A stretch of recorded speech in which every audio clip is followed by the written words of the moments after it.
Hello and welcome back to my kitchen. Today I'm making a beef and sweet chilli vegetable stir fry, and we're going to start by marinating our beef. I have about 200 grams which I've sliced very thinly. This just helps it cook very quickly and keeps the beef really tender so you don't end up with those really chewy pieces. And let's start with our marinade. So I'm going to start with a good sprinkle of freshly cracked black pepper, a sprinkle of dried garlic, around half a teaspoon of dried ginger powder, a teaspoon of soy sauce, 1 teaspoon of sesame oil, or maybe a couple, just gives a really nice nutty flavour through your stir fry, 1 teaspoon of white wine vinegar, and a good sprinkle of MSG, just under half a teaspoon. And we're just going to let that marinate, give it a really good mix. And this is just going to sit until we're ready to start making our stir fry. I almost forgot, we're going to add 1 really good heaped teaspoon of corn flour.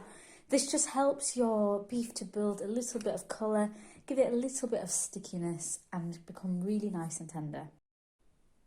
For my stir fry, I've prepped 1 red bell pepper which I've just diced into quite large chunks, 1 medium onion, again quite large pieces for that, 1 medium carrot. I've sliced it as thin as I can because I want these to really flash fry really quickly whilst retaining that crispness, and a small handful of some sugar snap peas. I've removed the stalks from those, and that's our vegetables prepped. I have 5 minced cloves of garlic, and finally I cooked 250 grams of medium egg noodles. After they cooked, I just ran those noodles through some cold water to cool them down really quickly so they don't start sticking to each other. When you make your stir fry, you want to use cold noodles or cold rice if that's what you would prefer to use instead. And finally, we're going to also use 400 grams of bean sprouts.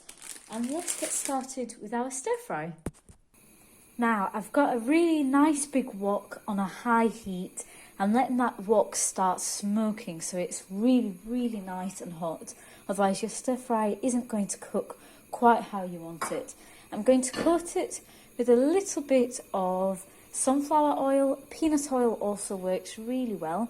You do not want to use olive oil or oils which would burn at a higher temperature. It just wouldn't work for this. And we're going to start frying our beef.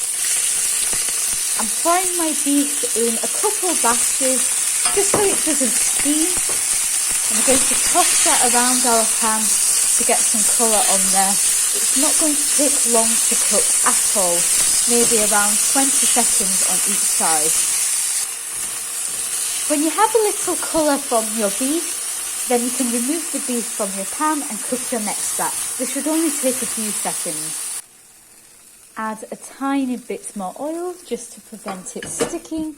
Swirl that around, and we're going to add our next batch of beef to our pan.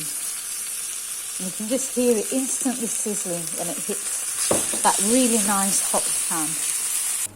And now we're going to start frying our vegetables. I'm going to add a little more oil to our pan. Swirl that around.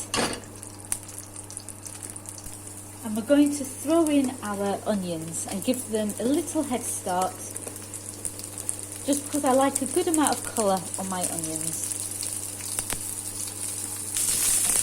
And give that a good mix. Let it pick up all that brown bits from your wok.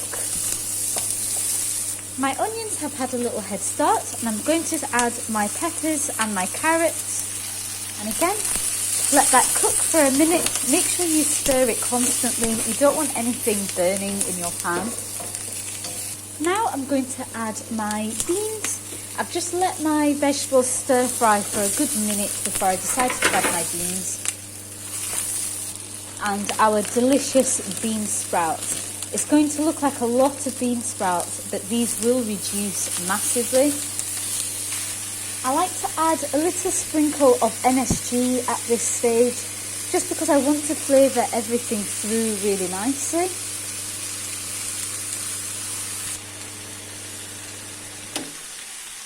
I like to cook my bean sprouts just until they start reducing, but they still hold a little bit of crunch.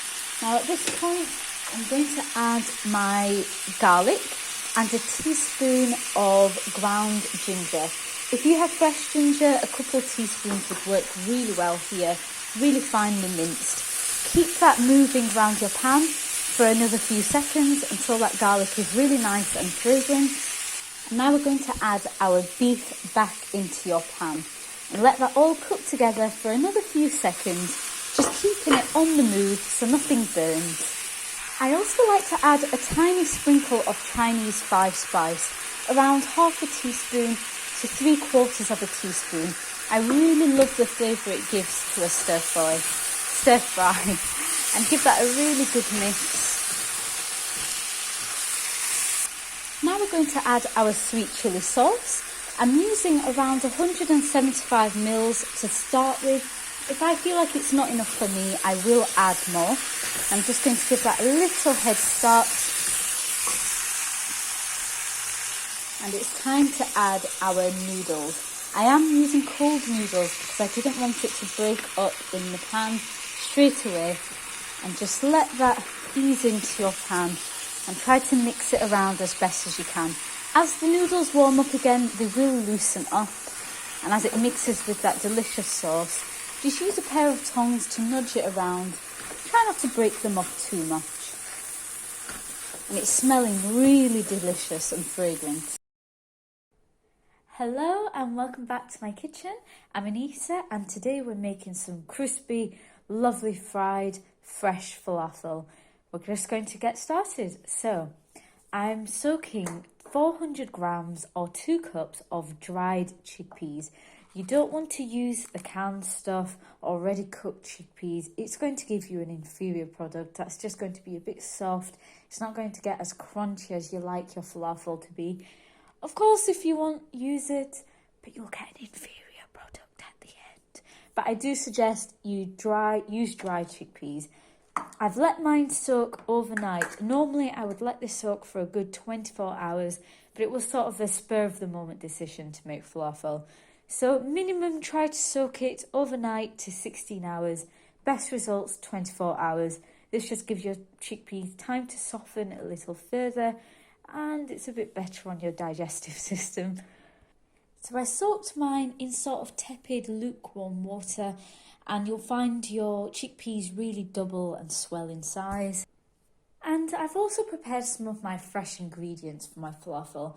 So I've got 30 grams each, respectively, of fresh parsley. I've used flat leaf parsley, fresh coriander and fresh dill.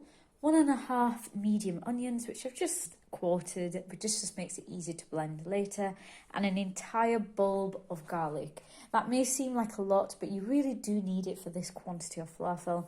If you're not too keen, obviously you can reduce the amount of garlic that you use or increase it. I like a fair amount. And we're going to throw all these fresh ingredients into a blender.